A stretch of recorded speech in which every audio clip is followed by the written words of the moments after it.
Ich muss mich erstmal entschuldigen für meine schreckliche Deutsch. Ich versuche aber trotzdem etwas zu erzählen. Heute ist die 79. Jahrestag von Reichspogromnacht. Dieses Jahr sprechen wir über das Thema Empathie.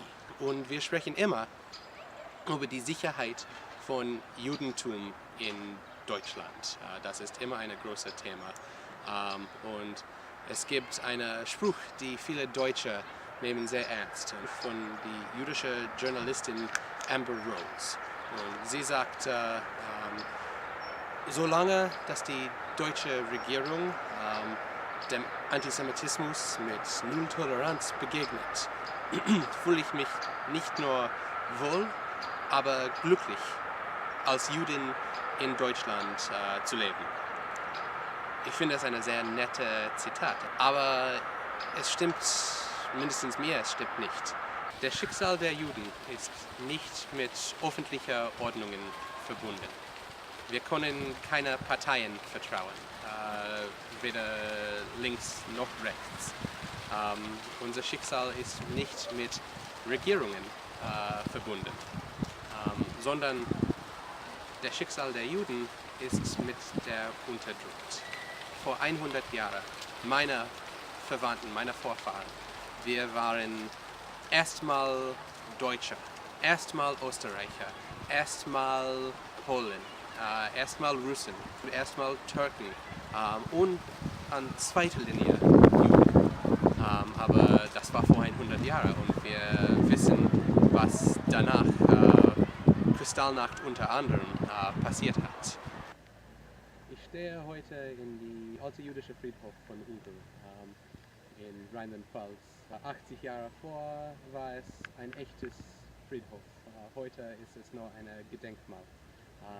Die Unkeler in die NS-Zeiten hatten das Friedhof zerstört, alle Grabsteine rausgeschmissen und macht es eine Bleiche für ihre Unterwäsche, bis die Alliierten das erobert und die Unkeler gezwungen, die alte Friedhof zum Besten ihrer Fähigkeiten zu wieder aufbauen.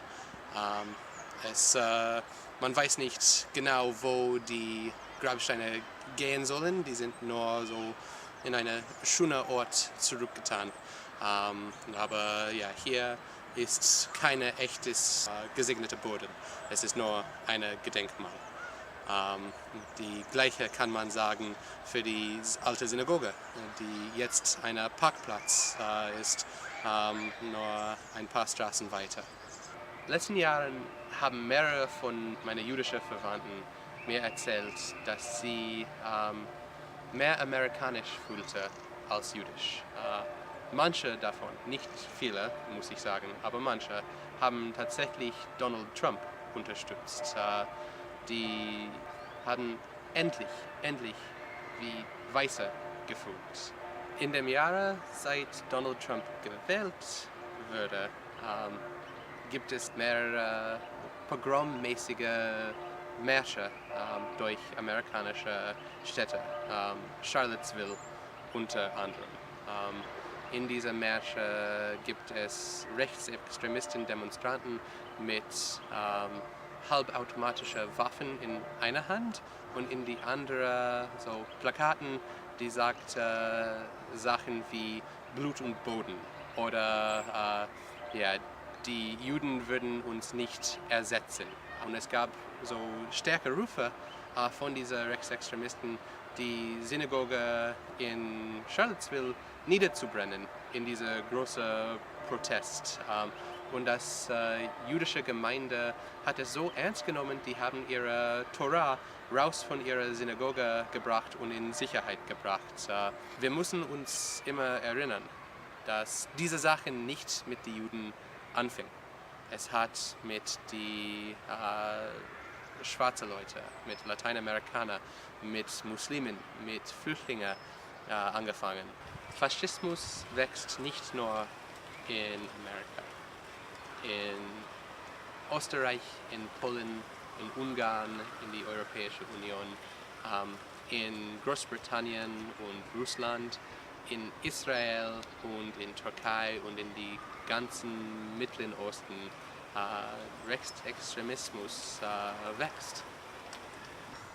Mein Schicksal ist nicht mit Deutschland verbunden und nicht mit Amerika verbunden. Mein Schicksal, der Schicksal der Juden, ist mit die Roma verbunden, mit die Sinti verbunden, mit sexuellen Minderheiten, mit Behinderten, mit Migranten und Flüchtlingen verbunden. Immer ist die Schicksal der Juden mit die Unterdrückten verbunden. Wie in Martin Niemöller's Gedichte. Als die Nazis für die Kommunisten kamen, habe ich nichts gesagt, weil ich kein Kommunist war. Und als die für die Sozialdemokraten kamen, habe ich nichts gesagt, weil ich kein Sozialdemokrat war. Und dann kamen die für die Juden und ich habe nichts gesagt, weil ich kein Jude war. Und dann kamen die für mich. Und es gab niemand, die für mich die sprechen konnte. Es gibt so viele Varianten von diesen Gedichten, aber es ist nie die Juden, die sind erst erwähnt. Und es war nicht die Juden, die erst von den Nationalsozialisten erwähnt wären. Wir sind nie die erste Gruppe, aber wir kommen immer, wenn wir nicht für die Unterdrückten sprechen, wir kommen immer gegen die Wand. Es dauert 2 Jahre von Anfang des NS-Regimes bis die Nürnberger Gesetze und noch 3 Jahre bis die Reichspogromnacht und noch viele Jahre mehr bis die Endlösung und entweder meine Verwandten sind nach Amerika geflohen oder ins Auschwitz gestorben. Und es dauert, aber die Juden sind immer, wenn wir nicht für die anderen sprechen, wir sind immer gegen die Wand gestellt.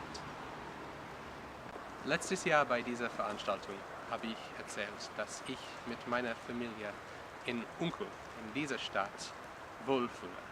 Und das bleibt dieses Jahr noch wahr. Unkel bleibt stark für ihre schwachsten Bürger.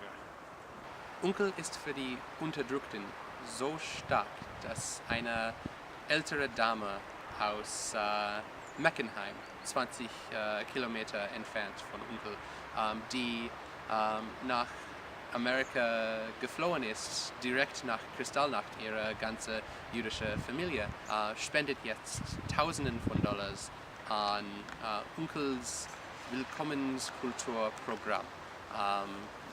Sie ist so beeindruckt von der politischen und Zivilgesellschaft, die die schwächste Unkler unterstützt. Und sie versteht, dass Willkommenskultur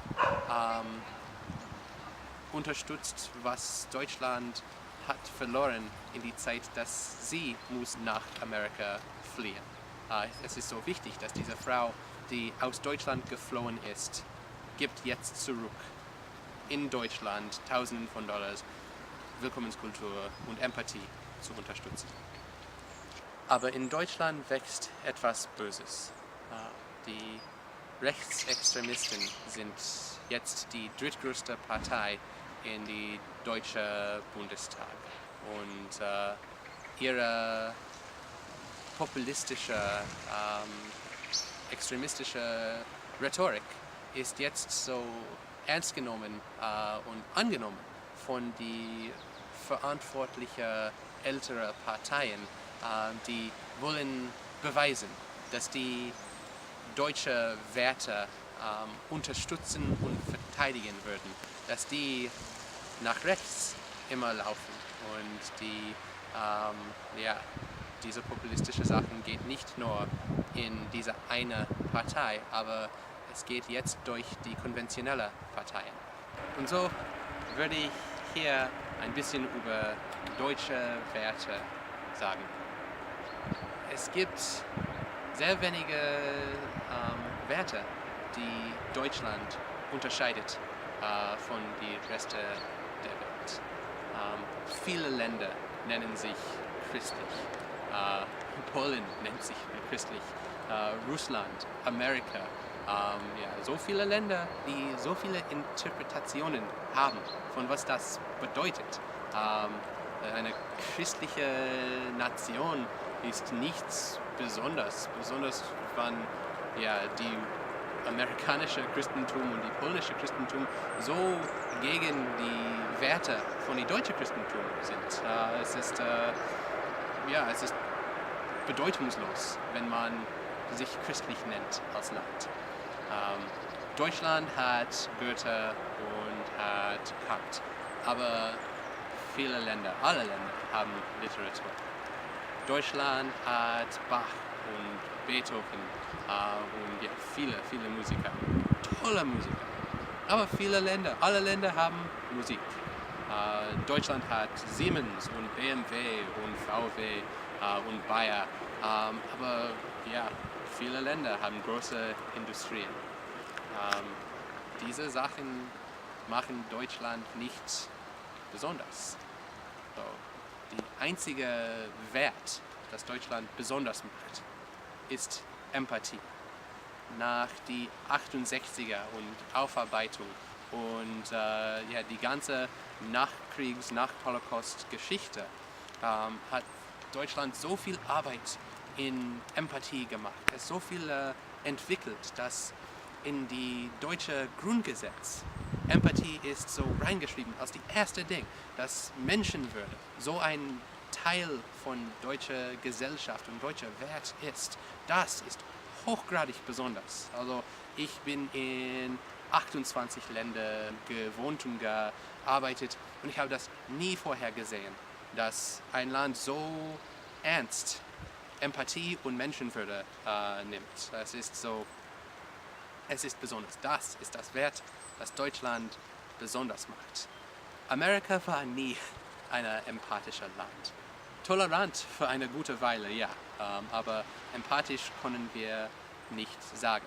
Aber als Donald Trump sagt, dass wir müssen Make America Great Again, haben wir so die Illusion von amerikanischer Empathie und amerikanischer Toleranz verloren und weggeschmissen.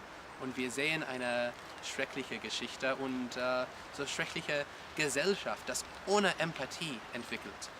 Und es hat viele Parallels zu einer alten Zeit irgendwo anders. Aber in Deutschland fühle ich mich wohl. In Deutschland mit meiner jüdischen Familie fühle ich mich glücklich zu wohnen, weil Deutschland hat seine Empathie und diese neuen Rechtsextremisten, die jetzt in die Bundestag sind, die drohen, die einzige Ding, das Deutschland besonders macht. Und diese ältere Dame aus Meckenheim, die als jüdische Flüchtlinge geflohen ist vor 80 Jahren, sie versteht, dass Deutschland jetzt hochgradig besonders ist als Land, als Beispiel für die Rest der Welt, was Deutschland mit Empathie und Menschenwürde macht und hochbesonders Willkommenskultur. Und diese Frau versteht, wie ich verstehe, dass der Schicksal der Juden ist nicht mit Ländern verbunden, es ist nicht mit Parteien verbunden, es ist nicht mit Regierungen verbunden, es ist nur mit die Unterdrückten verbunden. Und Deutschland bleibt jetzt stark für die Unterdrückten. Deutschland kann es nicht leisten, seine Empathie zu verlieren.